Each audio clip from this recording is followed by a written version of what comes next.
வணக்கம் சகோதர சகோதரிகளே, நம்ம சேனல்ல எப்பயும் ஒரு ஹெல்த்தியான டிஷ் தான் எப்பயும் நம்ம சமைப்போம். அதே மாதிரி இப்போ ஒரு சிறுதானியத்தில் நான் ஒரு ஹெல்த்தியான டிஷ் செஞ்சுருக்கிறேன். இது வரகும் தினையும் வச்சு இந்த குழி பணியாரம் செஞ்சுருக்கேன். வாங்க வீடியோக்குள்ளே போயிட்டு எப்படி செய்யலாங்கிறத பார்க்கலாம். வணக்கம் சகோதர சகோதரிகளே, டெய்லி அரிசியில் தான் பணியாரம் செஞ்சு சாப்பிடுவோம். அரிசி உளுந்து அந்த மாவில் இப்போ ஒரு ஹெல்த்தியான டிஷ்ஷு திணையில் ஊற வச்சு ஒரு பணியாரம் பண்ணி பார்க்கலாம். இங்கே பாருங்கள், திணை இதால் 1 டம்ளர் ஊற வச்சுருக்கேன். 3 மணி நேரம் ஊற வைக்கணும். இதால் 1 டம்ளர் திணையை போட்டு நல்லா வாஷ் பண்ணி அழுத்தி நல்லா வாஷ் பண்ணி அழகாக ஊற வச்சு வச்சுருக்கேன். 3 மணி நேரம் கழித்து இதை பார்க்கலாம். அரைச்சி பணியாரம் எப்படி செய்கிறதுங்கிறத பார்க்கலாம். அரைக்கும் போது இந்த மாதிரி இதில் போட்டு வடிகட்டுங்க. ஏன்னா கையாலெல்லாம் வடிகட்டினா திணை சின்ன குருணையாக இருக்கிறதுனால ஓடிடும். இது மாதிரி ஒரு வடிகட்டுறதை எடுத்து நல்லா கழுவினதை எடுத்து அலசி எடுத்து வடிகட்டிட்டு மிக்சியில் போட்டு தண்ணி ஊற்றி அரைச்சிக்க வேண்டியதுதான், உப்பு போட்டு. பார்க்கும்போது பணியாரம் செய்யும்போது பார்க்கலாம். தினை நல்லா ஊறிடுது. அதை நல்லா தண்ணியை வடிகட்டிட்டு அரைச்சி வச்சுருக்கேன். எப்பயும் திணையை ஊற வைக்கும்போது அதுக்கேற்ற மாதிரி ஒரு 4 ஸ்பூன் உளுந்து அதிலே போட்டு சேர்த்து ஊற வைக்கணும். ஊற வச்சுருங்க. தினையோ வரகோ எது ஊறிச்சாலும் அரிசியே கூட குழி பணியாரம் செய்யும்போது ஊற வச்சிங்கன்னா அதில் 4 ஸ்பூன் உளுந்து, 1 டம்ளருக்கு 4 ஸ்பூன் உளுந்து கணக்கு. அதே மாதிரி 2 டம்ளர் ஊறிச்சா ஒரு 8 ஸ்பூன் உளுந்து சேர்த்து ஊற வச்சு மாவை ஒரு 4 மணி நேரம் புளிக்க வச்சுருக்கேன். இதை பாருங்கள், மாவு வச்சு இப்போ தாளித்து கொட்டி எப்படி செய்யலாங்கிறத பார்க்கலாம். வானல்ல எண்ணெய் ஊற்றிட்டேன். கடுகு போட்டாச்சு. 1 ஸ்பூன் கடலைப்பருப்பு, 1 ஸ்பூன் உளுந்து,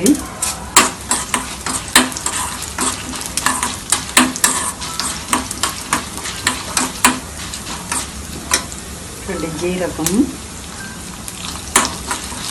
காரத்துக்கு 2 காஞ்ச மிளகாய்,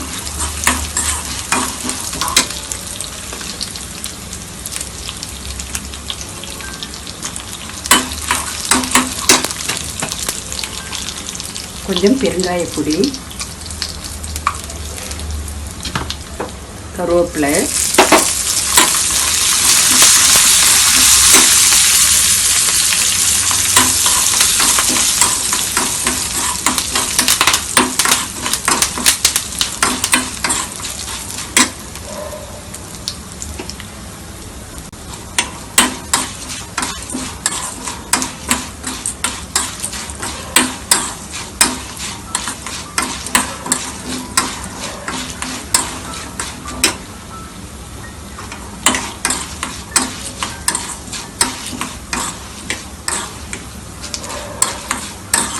வந்துச்சு.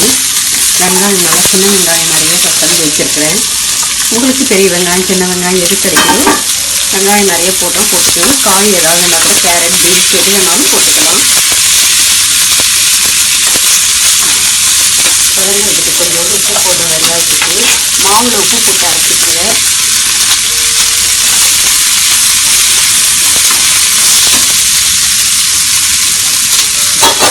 குத்தி வச்சு மாவில் இனிப்பு வேணும்னா வெல்லத்தை எடுத்து கொஞ்சம் தேவையான இனிப்பு போட்டு ஒரு 100 கிராம் வெல்லத்தை போடலாம். அதில் போட்டு காய்ச்சி இதில் ஊற்றி இனிப்பு வேணும்னா இனிப்பு போட்டுன்னு செஞ்சுக்கலாம். இனிப்பு செய்யும்போது கொஞ்சம் சோடா மாவு போட்டுக்குங்க. இது நான் காரம் பண்ணுறேன். 1 ஸ்பூன் எண்ணெய் ஊற்றிட்டேன். குழி பணியார கல்லை அடுப்பில் பற்ற வச்சு போட்டிருக்கேன். எண்ணெய் கல் காஞ்சிடுச்சு. 1 ஸ்பூன் எண்ணெய் ஊற்றிருக்கேன். சின்ன ஸ்பூனால் இப்போ மொண்டு ஊற்ற வேண்டியது. ஒரு முக்கால் ஊற்றுங்க.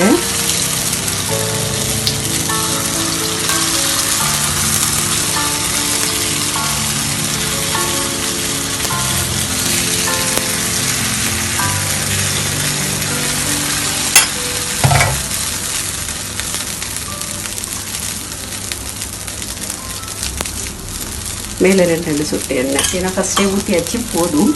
ஒரு மூடி போட்டு இப்போ மூடிடலாம். 2 நிமிஷம் மூடி போட்டு மூடுவோம். இப்போ வெந்துடுச்சு. இது அப்படி இது திருப்பி போட வேண்டியது தான். இந்த மாதிரி மரத்தில் இந்த மாதிரி இது இருந்தால் போடுங்க திருப்பி. இல்லைன்னா ஸ்பூனால் திருப்பிக்கலாம். இல்லாதவங்க இல்லை ஸ்பூனாலேயும் இந்த திருப்பிக்கலாம். இது பாருங்க, ஸ்பூனாலே திருப்பிக்கலாம்.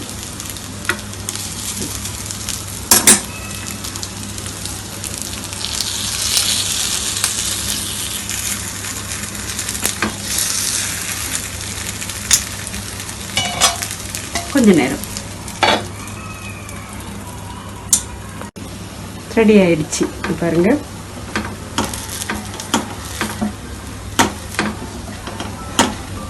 திருப்பி பார்த்தாலும் இந்த வெந்துருச்சு, மாவு ஒட்டாமல் இருக்கு. பாருங்க, ரெடி ஆயிடுச்சு.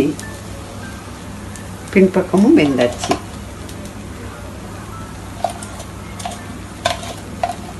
திருப்பி பாருங்க, பின்பக்கம் நல்லா வெந்துருச்சுன்னா இந்த மாதிரி செவந்து